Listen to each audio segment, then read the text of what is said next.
మనం దీపావళి పండుగ ఎందుకు జరుపుకుంటామో తెలుసా? పురాణాల ప్రకారం వరాహావతారంలో ఉన్న శ్రీ మహావిష్ణువుకి భూదేవికి నరకాసురుడు జన్మిస్తాడు. తన కొడుకైన నరకాసురుడు శ్రీహరి చేతిలో మరణించకుండా తన చేతిలోనే సంహరించబడాలని, అంతవరకు అతడికి మరణం రాకూడదని భూదేవి శ్రీ మహావిష్ణువు దగ్గర మాట తీసుకుంటుంది. ఆ వరం వలన నరకాసురుడు దేవతలపైన, ఋషులపైన, మునులపైన దాడి చేసి వారిని హింసిస్తాడు. పక్క రాజ్యంలోని స్త్రీలను అపహరిస్తాడు.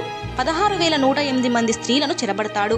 వారి బాధలు తట్టుకోలేని దేవతలంతా శ్రీకృష్ణుడి వద్దకు వెళ్లి తమ గోడును వెళ్లబుచ్చుకుంటాడు. అప్పుడు శ్రీకృష్ణుడు తన భార్య అయిన సత్యభామాదేవితో కలిసి నరకాసురుడితో యుద్ధం చేస్తాడు.